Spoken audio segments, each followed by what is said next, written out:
Hi here friends, welcome back to Prithvi Informs with Tata IPL24 RCB versus CSK match ಗೆ ಸ್ವಾಗತ. ಒಂದೊಳ್ಳೆ beautiful match, ಒಂದೊಳ್ಳೆ ವಿಟ್ನೆಸ್ನ ಮಾಡಿದೆ ಈ ಒಂದು ಮ್ಯಾಚ್ ಅಂತ ಹೇಳ್ಬೋದು. ಆ ರೀತಿ ಒಂದು ಸಖತ್ ಪರ್ಫಾರ್ಮೆನ್ಸ್, ಹಾಗೆ ಒಂದು ಬಿಗ್ ಟೀಮ್ಗಳು ಆಡ್ತಿರೋದು ಈ ಒಂದು ಎಂ ಚಿನ್ನಸ್ವಾಮಿ ಸ್ಟೇಡಿಯಮಲ್ಲಿ. ಅದನ್ನು ವಿಟ್ನೆಸ್ ಮಾಡೋದಕ್ಕೆ ಈ ಒಂದು RCB ಫ್ಯಾನ್ಸ್ಗಳು ಈ ಒಂದು ಮ್ಯಾಚ್ ಸೂಪರ್ ಕ್ರೂಷಿಯಲ್ ಮ್ಯಾಚ್ ಆಗಿತ್ತು. ಡೂ ಆರ್ ಡೈ ಸಿಚುವೇಶನ್ಸ್ ಹೇಗಿತ್ತು ನಮ್ಮ ಮ್ಯಾಚ್ ಅಂತ ಈ ಒಂದು ವಿಡಿಯೋ ತಿಳ್ಕೊಳ್ಳೋಣ. ಹಾಗೆ ನೀವು ನಮ್ಮ ಚಾನಲ್ಗೆ ಮೊದಲೇ ಬರೋ ನೋಡ್ತಾರೆ, ಇಷ್ಟ ಆಗಿದ್ರೆ ಚಾನಲ್ ಸಬ್ಸ್ಕ್ರೈಬ್ ಮಾಡ್ಕೊಳ್ಳಿ, ಹಾಗೆ ಪಕ್ಕದ ಬೆಲ್ ಐಕಾನ್ ಆಲ್ವೇಸ್ ಸೆಟ್ ಮಾಡ್ಕೊಳ್ಳಿ.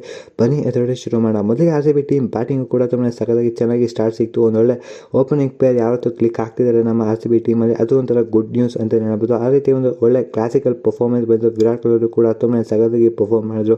ಅವರು ಕೂಡ ಒಂದೊಳ್ಳೆ 40+ ರನ್ಸ್ನ ಕಲೆ ಹಾಕಿದ್ರು ಈ ಒಂದು ಮ್ಯಾಚಲ್ಲಿ. ಒಂದೊಳ್ಳೆ ಬಿಗ್ ಇನ್ನಿಂಗ್ಸು ಕೂಡ ಆಡಿದ್ದಾರೆ ವಿರಾಟ್ ಕೊಹ್ಲಿ ಅವರು ಕೂಡ ಅಂತ ಹೇಳ್ಬೋದು. ಒಳ್ಳೆ ಸ್ಟಾರ್ಟ್ ಅಂತೂ ಇವ್ರ ಕಡೆಯಿಂದ ಕೂಡ ಸಿಕ್ತು ಅಂತ ಹೇಳ್ಬೋದು. ಆಮೇಲೆ ಫ್ಯಾಟ್ ಟು ಪ್ಲೇಸಿಸ್ ಅವರು ಕೂಡ ತುಂಬಾ ಸಖತ್ತಾಗಿ ಪರ್ಫಾರ್ಮ್ ಮಾಡಿದ್ದು ಈ ಒಂದು ಮ್ಯಾಚಲ್ಲೂ ಕೂಡ ಅವರು ಹಾಫ್ ಸೆಂಚುರಿನ ಕಳಿಸ್ಕೊಂಡಿದ್ದಾರೆ ಅಂತ ಹೇಳ್ಬೋದು. 50+ ರನ್ಸ್ನ ಕಲೆ ಹಾಕಿದರೆ ಆ ಒಂದು ಅಲ್ಲಕ್ಕೆ ಡಿಸ್ಮಿಸಲ್ ಆಗಿದೆ ಈ ಒಂದು ಮ್ಯಾಚಲ್ಲಿ ಅಂತ ಹೇಳ್ಬೋದು. ಫ್ಯಾಟ್ ಟು ಪ್ಲೇಸಿಸ್ ಅವರ ಒಂದು ವಿಕೆಟ್ ಅಲ್ಲಿ ತುಂಬಾ ಕನ್ವಿನ್ಸ್ ಆಗಿ ಆಡ್ತಿದ್ರು. ಅವರು ಕೂಡ ತುಂಬಾ ಸಖತ್ತಾಗಿ ಕೂಡ ಪರ್ಫಾರ್ಮ್ ಮಾಡಿದ್ರು. ಎಲ್ಲ ಒಂದು ಕಡೆ ಅನ್ಲಕ್ಕಿ ಡಿಸ್ಮಿಸಲ್ ಆಯಿತು ಆ ಒಂದು ವಿಕೆಟ್, ಫ್ಯಾಟ್ ಟು ಪ್ಲೇಸಿಸ್ ಅವರ ವಿಕೆಟ್ ಅಂತ ಹೇಳ್ಬೋದು. ಹಾಗೆ ರಜತ್ ಪಡಿದಾರ್ ಕೂಡ ತುಂಬಾ ಸಖತ್ತಾಗಿ ಪರ್ಫಾರ್ಮ್ ಮಾಡ್ತಿದ್ದಾರೆ. ಅವರು ಕೂಡ ಕನ್ಸಿಸ್ಟೆಂಟ್ ಆಗಿ ಅವರು ಒಂದು ಟೀಮ್ ಎಫರ್ಟ್ಗೆ ಅವರು ಕೂಡ ತುಂಬಾ ಸಖತ್ತಾಗಿ ಕಾಂಟ್ರಿಬ್ಯೂಟ್ ಮಾಡ್ತಾ ಇದ್ದಾರೆ ಅಂತ ಹೇಳ್ಬೋದು. ಅದು ಒಂಥರ ಒಳ್ಳೆ ಗುಡ್ ನ್ಯೂಸ್ ಅಂತ ಹೇಳ್ಬೋದು. ಅವರು ಕೂಡ ತುಂಬಾ ಸಖತ್ತಾಗಿ ಪರ್ಫಾರ್ಮ್ ಮಾಡಿ ಅವರು ಕೂಡ 40+ ರನ್ಸ್ನ ಕಲೆ ಹಾಕಿದ್ದಾರೆ ಈ ಒಂದು ಮ್ಯಾಚಲ್ಲಿ. ಅದು ಒಂದೊಳ್ಳೆ ಕ್ರೂಷಿಯಲ್ ಲಾಕ್ ಅಂತ ಹೇಳ್ಬೋದು. ಆ ಒಂದು ಮಿಡಲ್ ಓವರ್ಸಲ್ಲಿ ತುಂಬ ಸಖತ್ತಾಗಿ ರನ್ಸ್ಗಳನ್ನ ಕಲೆ ಹಾಕಿ ಒಂದೊಳ್ಳೆ ಮೆನ್ಯೂವರ್ ಮಾಡ್ತಿದ್ದಾರೆ ಟೀಮ್ಗೆ ಅಂತ ಹೇಳ್ಬೋದು. ಆಮೇಲೆ ಕೆಮ್ರಾನ್ ಗ್ರೀನ್ ಅವರು ಕೂಡ ತುಂಬ ಸಖತ್ತಾಗಿ ಪರ್ಫಾರ್ಮ್ ಮಾಡಿ ಅವರು ಕೂಡ ಒಂದು ಒಳ್ಳೆ ಬೆಸ್ಟ್ ಸ್ಟ್ರೈಕ್ ರೇಟಲ್ಲಿ ಆಡಿದ್ದು, ಈ ಒಂದು 200+ ಸ್ಟ್ರೈಕ್ ರೇಟಲ್ಲಿ ಆಡಿ ಈ ಒಂದು ಮ್ಯಾಚ್ನ ಒಂದು ಒಳ್ಳೆ ಟಾರ್ಗೆಟ್ ಸೆಟ್ ಮಾಡೋದಕ್ಕೆ ಇವರು ಕೂಡ one of the main reason ಅಂತ ಹೇಳಿದ್ರು ಕೂಡ ತಪ್ಪಾಗಲ್ಲ. ಈ ಒಂದು ಮ್ಯಾಚಲ್ಲಿ ತುಂಬಾ ಸಖತ್ತಾಗಿ ಪರ್ಫಾರ್ಮ್ ಮಾಡಿರೋದು ಅಂದರೆ ಕೆಮ್ರಾನ್ ಗ್ರೀನ್ ಅವರು ಕೂಡ ಅವರ ಒಂದು ಬ್ಯಾಟಿಂಗಿಂದ ಅಂತ ಹೇಳ್ಬೋದು. ಹಾಗೆ ಗ್ಲೆನ್ ಮ್ಯಾಕ್ಸ್ವೆಲ್ ಅವರು ಕೂಡ ತುಂಬ ಯೂಸ್ಫುಲ್ ಕಾಂಟ್ರಿಬ್ಯೂಷನ್ ಮಾಡಿದ್ದು. ಅವರು ಕೂಡ ಒಂದು ಒಳ್ಳೆ ಸ್ಟ್ರೈಕ್ ರೇಟಲ್ಲಿ ಆಡಿ ಒಳ್ಳೆ ಮ್ಯಾಚ್ ಟಾರ್ಗೆಟ್ನ ಸೆಟ್ ಮಾಡಿದ್ರು ಅಂತ ಹೇಳ್ಬೋದು. ದಿನೇಶ್ ಕಾರ್ತಿಕ್ ಅವರು ಕೂಡ ತುಂಬ ಸಖತ್ತಾಗಿ ಪರ್ಫಾರ್ಮ್ ಮಾಡಿ ಈ ಒಂದು 219 ಟಾರ್ಗೆಟ್ನ ಸೆಟ್ ಮಾಡಿದ್ರು RCB ಟೀಮ್ ಬ್ಯಾಟರ್ಸು. ಎಲ್ಲರೂ ಕೂಡ ತುಂಬ ಸಖತ್ತಾಗಿ ಪರ್ಫಾರ್ಮ್ ಮಾಡಿದ್ದಾರೆ ಈ ಒಂದು ಫಸ್ಟ್ ಇನ್ನಿಂಗ್ಸಲ್ಲಿ ಅಂತ ಹೇಳ್ಬೋದು. ಆಮೇಲೆ ಅದನ್ನು ಡಿಫೆಂಡ್ ಮಾಡೋಕ್ಕೆ ಬರ್ತಾರೆ RCB ಟೀಮ್ ಬೌಲರ್ಸ್. ತುಂಬ ಸಖತ್ತಾಗಿ ಪರ್ಫಾರ್ಮ್ ಮಾಡಿದ್ದು on ball. First ball Glenn Maxwell ಅವರು ರುತುರಾಜ್ ಗಾಯಕ್ವಾಡ್ ಒಂದು ಗೋಲ್ಡನ್ ಡಕ್ಕಿಂದ ಔಟ್ ಮಾಡ್ತಾರೆ. ಅದು ಒಂದು ಮೇನ್ ಕ್ರೂಷಿಯಲ್ ವಿಕೆಟ್ ಆಗಿತ್ತು ಅಂತ ಹೇಳ್ಬೋದು. ಆಮೇಲೆ ಡಾಲರ್ ಮಿಚೆಲ್ ಅವರು ಕೂಡ ಬೇಗನೆ ಔಟ್ ಆಗ್ತಾರೆ ಅಂತ ಹೇಳ್ಬೋದು. ಅಲ್ಲಿ ಒಂದು ಪವರ್ ಪ್ಲೇ 2 ವಿಕೆಟ್ ಬೇಗ ಬಂದಿರೋ ಒಂದು ಒಳ್ಳೆ ಬೂಸ್ಟ್ ಅಂತ ಸಿಕ್ತು RCB ಟೀಮ್ ಬೌಲರ್ಸ್ಗೆ ಅಂತ ಹೇಳ್ಬೋದು.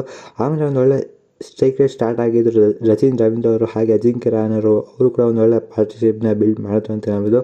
ಅವ್ರ ಕಡೆಯಿಂದ ಕೂಡ ಅಜಿಂಕ್ಯ ರಹಾನೆ ಕಡೆಯಿಂದ ಕೂಡ ಒಳ್ಳೆ ಯೂಸ್ಫುಲ್ ಕಾಂಟ್ರಿಬ್ಯೂಷನ್, ಹಾಗೆ ಒಂದು ಒಳ್ಳೆ ಡೀಸೆಂಟ್ ನಾಕ್ ಅಂತ ಹೇಳಿದ್ರು ಕೂಡ ತಪ್ಪಾಗಲ್ಲ. ಅವರು ಕೂಡ ತುಂಬ ಚೆನ್ನಾಗಿ ಆಡಿದ್ರು ಅಂತ ಹೇಳ್ಬೋದು. ಹಾಗೆ ರಚಿನ್ ರವೀಂದ್ರ ಅವರು ಕೂಡ ಈ ಒಂದು IPL ಡೆಬ್ಯೂ ಹಾಫ್ ಸೆಂಚುರಿ ಕೂಡ ಆಗಿದೆ ಈ ಒಂದು ಮ್ಯಾಚಲ್ಲಿ ಅಂತ ಹೇಳ್ಬೋದು. ಆ ರೀತಿ ಒಂದು ಸಖತ್ ಪರ್ಫಾರ್ಮೆನ್ಸ್ನ ಆ ಒಂದು ಬ್ರೇಕ್ನ ತಗೋಬರ್ಬೇಕಿತ್ತು. ಆ ಒಂದು ರನ್ಔಟ್ ಆಗಿದ್ದು ಸ್ವಪ್ನಿಲ್ ಸಿಂಗ್ ಅವರು ಸಖತ್ತಾಗಿ ಥ್ರೋ ಮಾಡಿ ರಚಿನ್ ರವೀಂದ್ರ ಅವರು ಔಟ್ ಮಾಡ್ತಾರೆ. ಹಾಗೆ ಫಸ್ಟ್ ಬಾಲ್ ಲಾಕಿ ಫರ್ಗ್ಯೂಸನ್ ಅವರು ಅಜಿಂಕ್ಯ ರಹಾನೆ ಅವ್ರನ್ನ ಔಟ್ ಮಾಡ್ತಾರೆ ಅಂತ ಹೇಳ್ಬೋದು. ಇಲ್ಲಿ ಒಂದು ಮ್ಯಾಚ್ ಗೇಮ್ ಚೇಂಜರ್ ಆಗಿದ್ದು ನಮ್ಮ RCB ಟೀಮ್ಗೆ ಒಂದು ಬೂಸ್ಟ್ ಸಿಕ್ಕಿದ್ದು, ಡಿಫೆಂಡ್ ಮಾಡ್ಕೋಬೋದು ಈ ಒಂದು ಟೀಮ್ನ ಅಂತ ಚಾನ್ಸ್ ಸಿಕ್ಕಿದ್ದು ಅಂತ ಹೇಳ್ಬೋದು. ಆಮೇಲೆ ರವೀಂದ್ರ ಜಡೇಜಾ ಅವರು ಕೂಡ ತುಂಬ ಸಖತ್ತಾಗಿ ಪರ್ಫಾರ್ಮ್ ಮಾಡೋಕ್ಕೆ ಸ್ಟಾರ್ಟ್ ಮಾಡಿದ್ರು ಅಂತ ಹೇಳ್ಬೋದು. ಅವರು ಕೂಡ ಒಂದೊಳ್ಳೆ ರನ್ಸ್ನ ಕಲೆ ಹಾಕಿದ್ರು. ಎವ್ರಿ ಓವರು ಕೂಡ ಬೌಂಡ್ರಿಗಳನ್ನ ಕಲೆ ಹಾಕ್ತಿದ್ರು. ಅಲ್ಲಿ ಒಂದು ಸ್ವಲ್ಪ ಪ್ರೆಷರ್ನ ಜಾಸ್ತಿ ಮಾಡಿದ್ರು RCB ಟೀಮ್ ಬೌಲರ್ಸ್ಗೆ ಅಂತ ಹೇಳ್ಬೋದು. ಆಮೇಲೆ MS ಧೋನಿ ಅವರು ಕೂಡ ಬಂದಾಗ ತುಂಬಾ ಕನ್ವಿನ್ಸ್ ಆಗಿ ಅವರು ಕೂಡ ಚೆನ್ನಾಗಿ ಬೌಂಡ್ರೀಸ್ಗಳನ್ನ ಪಿಕ್ ಮಾಡಿದ್ರು. ಪ್ರತಿ ಓವರ್ಸು ಕೂಡ ಬೌಂಡ್ರೀಸ್ಗಳನ್ನ ಚೆನ್ನಾಗಿ ಪಿಕ್ ಮಾಡಿ ಒಂದು ಸ್ವಲ್ಪ ಪ್ರೆಷರಲ್ಲಿ ಇಟ್ಟಿದ್ರು RCB ಟೀಮ್ ಬೌಲರ್ಸ್ನ. ಈ ಒಂದು 18th ಓವರ್ ಹಾಗೆ 19th ಓವರ್ ತುಂಬ ಸೂಪರ್ ಬೌಲಿಂಗ್ ಮಾಡಿದ್ರು ನಮ್ಮ RCB team bowlers. Mohammed Siraj ಅವರು ಕೂಡ ತುಂಬ ಸಖತ್ತಾಗಿ ಮಾಡಿದ್ರು. ಹಾಗೆ ಲಾಕಿ ಫರ್ಗ್ಯೂಸನ್ ಅವರು ಕೂಡ ತುಂಬ ಸಖತ್ತಾಗಿ ಪರ್ಫಾರ್ಮ್ ಮಾಡಿದ್ರು ಆ ಒಂದು 18th ಓವರು. ಅಲ್ಲಿ ಒಂದು ಸ್ವಲ್ಪ ಮ್ಯಾಚ್ ಟರ್ನ್ ಆಗಿದ್ದು. ಹಾಗೆ 19th ಓವರು ಕೂಡ ತುಂಬ ಸಖತ್ತಾಗಿ ಬೌಲಿಂಗ್ ಮಾಡಿದ್ದು ಯಶ್ ದಯಾಲ್ ಅವರು.